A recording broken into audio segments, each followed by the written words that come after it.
Hey guys, welcome back to my channel. Rewind That. It's your girl, Miss K. So if this is your first time coming across my channel, welcome. Make sure you like, comment, and subscribe if you like what you see. Also hit that notification bell so you know when I upload more videos like this one.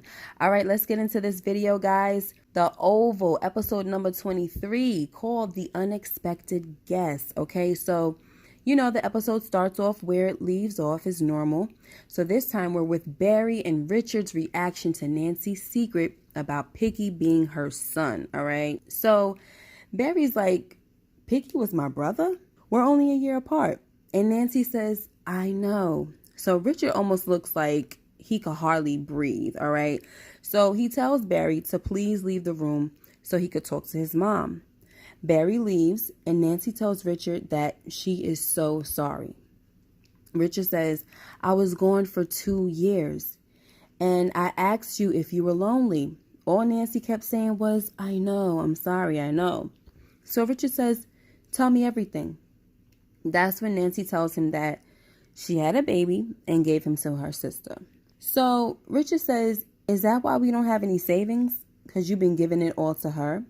And Nancy says, yes. So Richard says, is she blackmailing you? And Nancy says, no. And I was like, wait a minute, girl, why are you lying? Because we saw from the episode last week that her sister was blackmailing her. At least that's what it looked like, right? Anyway, so Richard says, this is not the time to be lying to me. So Nancy says, no, she wasn't. Then she confirmed that her sister sort of suggested it. So then Richard says, who's the father? Tell me and tell me now. So Nancy was like, I won't tell you. And I honestly was not expecting her to answer like that, okay? Because that means that whoever the father may be is going to complicate the situation further. So Richard says, all right, if you won't tell me who the father is, you ain't got nothing else to say to me and I want you to leave. And Nancy was like, no, I'm not leaving you. I'm never going to leave you. And Richard said, yes, you will. But then Barry comes in with the doctor and it puts their conversation on pause. So the doctor tells Richard that he's a very lucky man and that the surgery went well and he can go home.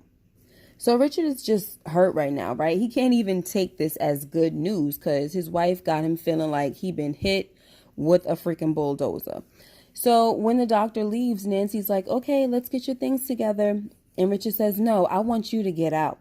And Nancy says again, I'm not leaving you.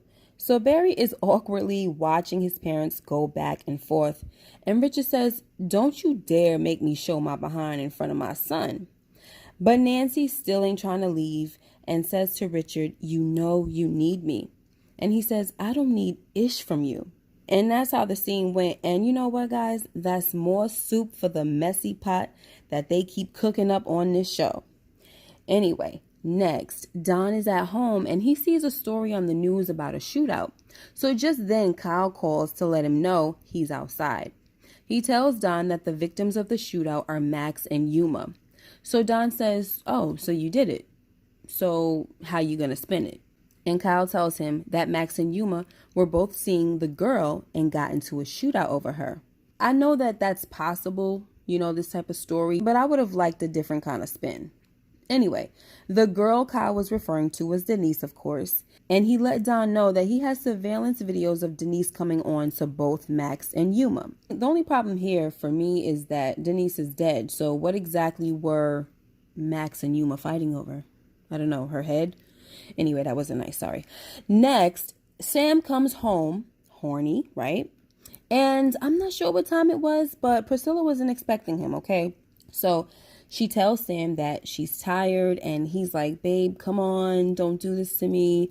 Then she tells him to take a cold shower, and that was a cold response, okay? Look, I get it though. One of a wife's most challenging duties is when her man wakes her up out of a much needed sleep to get some loving, okay? And it's actually frustrating because it's almost like the man has no consideration of the kind of day you just had. All that matters to him in that moment is getting him some. But, refusing him could open the door to other things. So it's like, the wife is kind of in a messed up position where it's like, you know, she's tired, but it's like, oh my gosh, I gotta do this. You know what I mean? But every woman doesn't just get up out of her sleep and give it up. You know what I mean? Just like every man doesn't resort to cheating on his woman because she refuses him, or, you know, they didn't have sex in a while. You know what I'm saying? But that is something that I fear is going to happen with Sam and Priscilla.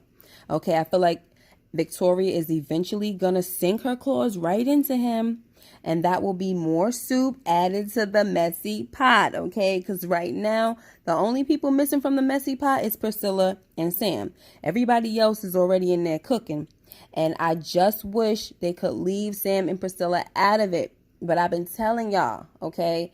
I've been telling y'all from weeks ago that I saw this coming, okay? I still see it coming. I know it ain't happened yet, but I see it coming, guys. Anyway, while Sam is still trying to get some, the doorbell rings and it's Nancy. She has a suitcase and a duffel bag, and she tells Priscilla all about the mess she's in. And Priscilla can't believe it, but she was understanding and didn't judge. Nancy then asks Priscilla if she could stay the night, and Priscilla says, yes, of course. Next, we got Sharon and Kareem at the pharmacy, and when it's time to go home, Kareem says, why don't you come home to my house? And Sharon says, I don't think it's a good idea. I'm going to stay at my sister's. So Kareem says, with all those kids, come on. So Sharon says, okay, I don't have time to fight with you right now. And I was just like, what's the fight about? You said you're not going to his house, and it should have just been that right there. Like, only thing she needed to do was say bye and hit the road, right? Just get out the store. She was just playing games, that's all. She knows she wanted to go back to his house and just wanted him to keep begging or whatever the heck. I don't know. Sharon just be playing too many games, guys. So, in case you guys can't tell, I'm very irked by the Sharon and Kareem storyline. Anyway, she tells Kareem that she has to go back to the house to get her stuff first. And Kareem says, is anyone there? And Sharon says, well, we both know that he's not there. And y'all know she's talking about Barry, so she's wrong about that. Anyway, next, Victoria's mother, Miss Maud, calls because Victoria reached out to her first. So Victoria tells her mom that she needs help when it comes to Gail. She tells Maud that Gail reached out to a lawyer and is trying to get emancipated. So Miss Maud was like, well, I should take care of that. I'll be there first thing in the morning. Have her dressed and ready to go. You know how Miss Maud talks. Then Maud says, I think we need to spend some time with your son too. So Victoria was like, would you like them both? And Maud says, yes, we may as well get this all settled. Victoria was like, I agree. So guys, if you don't already know, I'm a fan of Miss Maud, okay? Because she comes in to regulate. On top of that, she brings out a more docile side of Victoria, and it gives us a break from mean, rude, and condescending Victoria. So Miss Maud is always welcome. Next, Gail goes into the kitchen to get some food, and Victoria comes out of her room as well because she's on a mission to find out why Ellie hasn't signed out of the White House. So I guess Victoria decides to make a stop in the kitchen, and she tells Gail that her grandmother would be coming in the morning to pick her up. Of course, Gail says she ain't going nowhere with Maud, and Victoria says, okay, you can tell your grandmother that when she gets here, she hates taking no for an answer. So Gail kept saying she wasn't going anywhere with Maud, so Victoria just says, okay. Next, Barry and Richard have a heart-to-heart, and Barry tries to reason with his dad and tells him that he knows his wife. Whatever happened all those years ago, you know her, and she doesn't have a bad bone in her body. So Richard says, you don't get it, do you? She cheated on me while I was deployed. And Barry was just like, dang. Then Sharon's phone starts ringing. For some reason, it was left at the house, and I guess she had Kareem calling it so she could find it. So Barry picks it up and says, I think she's here. Like, he didn't answer the phone, he just picked up the phone. So he also looks through the curtains and he sees that Kareem is outside. So he says to Richard that he's going to go talk to Sharon. So Richard was like, not a good idea. But Barry says, I'm fine, Dad, I'm over it. So Richard says, you sure? Because you're running out of favors. And Barry says, yeah, Dad, I get it. I understand. Then he goes upstairs to talk to Sharon. So when he gets there, he sees her packing, and she doesn't seem surprised to see him at all, but she did say he scared her. Anyway, Barry asks her if she's moving in with Kareem, and she says, no, he just brought me here to pick up my things. So When she tries to leave, Barry says, so it's over, just like that. And Sharon says, I'm not going to allow you to keep treating me like this. Then she was like, and you're so daggone violent. Barry was like, hold up, I'm violent.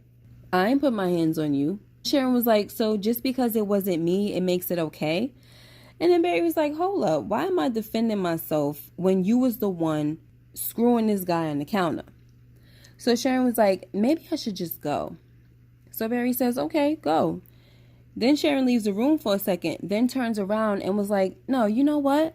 The only reason he even had the opportunity to touch me was because you were so good at making me feel like crap. And Barry was like, don't try to turn this on me, okay, Sharon? And she said, oh, I'm not. I chose to do it, but you made it really easy. So Barry's like, okay, yeah, maybe you should go. And Sharon was like, yeah, I will. And they was like, bye, bye. You know, they're just going back and forth. So Sharon turns around and she was definitely leaving this time. But Barry's like, wait, Sharon, I'm sorry. So this stops Sharon in her tracks and she comes back into the room. He tells her that he's sorry about everything, and before she leaves, he needed to let her know that he loves her, and not just with any kind of love. He says, I love you like my life depended on it, and if you leave, it'll be like losing two people I love. But if he makes you happy, then you should do that. So Sharon says, you a-hole, he doesn't make me happy, you do. And Barry says, then stay. And Sharon's like, no, because you making me happy anytime you feel like it ain't gonna work. And then Barry says, I know, I can do better. I will do better. So, you know, Sharon tries to be relentless at first, but Barry says, I need you, Sharon. And then she was like, okay.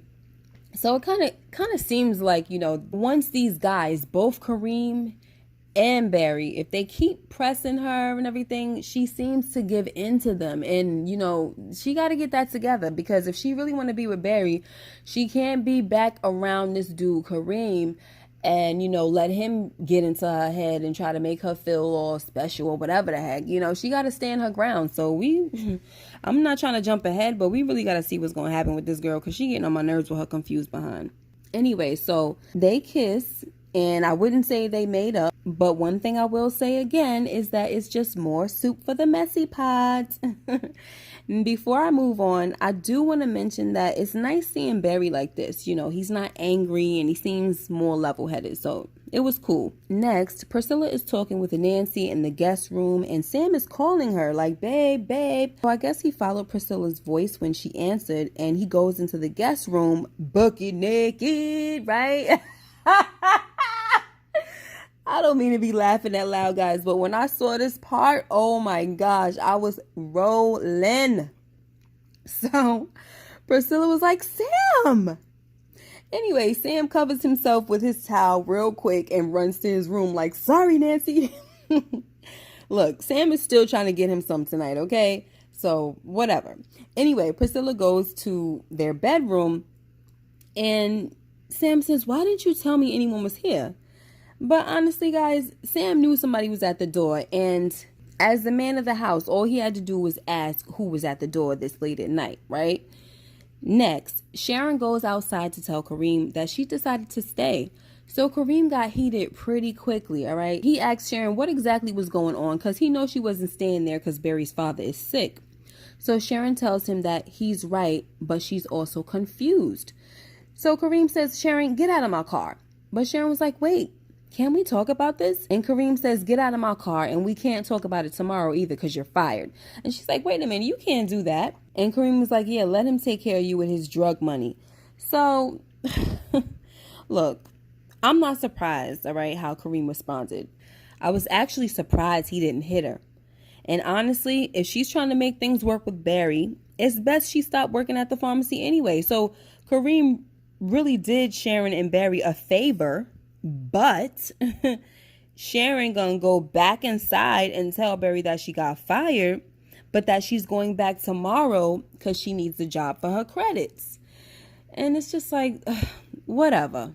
Anything to keep stirring the messy pot, right? Next, Sam is still trying to get some from his wife, right? Because that's his right. You know, and now her excuse is that she ain't trying to do nothing with Nancy next door. So Sam says, we could do something quiet. Then Priscilla says, you getting on my last nerve. And you're being really selfish.